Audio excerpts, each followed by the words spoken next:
તવરા મંગલમઠ ખાતે પરમ પૂજ્ય મંગલદાસ સાહેબની 33મી પુણ્યતિથિની ઉજવણી કરવામાં આવી। તવરા મંગલમઠ ખાતે પરમ પૂજ્ય મંગળદાસ સાહેબની 33મી પુણ્યતિથિના શુભ અવસરે મંગલમઠ માંગ સંત સમાગમ, ભજન સત્સંગ તથા ભંડારાનું આયોજન કરાયું હતું। ભરૂચની પૂર્વ પટ્ટીના તવરા ગામે પાવન સલીલા માંગ નર્મદા નદીના કિનારે આવેલ મંગલમઠ ખાતે મંગલમઠના સ્થાપક પરમ પૂજ્ય મંગલદાસ સાહેબની 33 પુણ્યતિથિ ઉજવણી કરવામાં આવી હતી। આ કાર્યક્રમમાં કબીર સંપ્રદાયના વરિષ્ઠ સંતો, મહંતો ઉપસ્થિત રહ્યા। આ પ્રસંગે સંતો, મહંતો પરમ પૂજ્ય મંગળદાસ સાહેબે તવરા ગામને મંગલમય કર્યું છે તેમજ મંગલદાસ સાહેબે કરેલા કાર્યોનું વર્ણન કર્યું હતું। તવરા મંગલમઠ ખાતે સમગ્ર ગુજરાત ભરમાંથી પધારેલા કબીર સંપ્રદાય સંતો, મહંતોએ મંગલદાસ સાહેબ એક પ્રખ્યાત કથાકાર પણ હતા।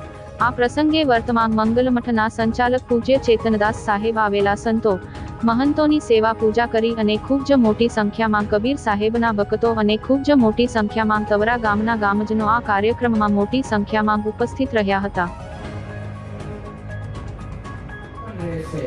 આવી આપણી ગુરુ ગાદી વચનશીલ ગાદી છે અને એ ગુરુ ગાદી પ્રત્યે પરમ પૂજ્ય મંગળદાસજી સાહેબ ખૂબ સમર્પિત રહ્યા છે, સેવા ભાવી રહ્યા છે ને એના પ્રતાપે આજે મંગળદાસજી સાહેબનો પણ આ જગતમાં જય જયકાર થાય છે। માટે વધુ ન કહેતા એવી આપણે બોધ આપે છે આપણને આપણા ગુરુ સંતો, તો આપણા દીકરા દીકરીઓ યુવાન છોકરાઓને સારા સંસ્કાર પણ અવશ્ય આપવાના। એક નાની વાત કરીને હું પૂર્ણ કરીશ કે આજનો સમય ખૂબ પરિવર્તનશીલ સમય છે। આપણને નાના બાળકો ખૂબ સુંદર લાગે, રૂપાળા પણ લાગે।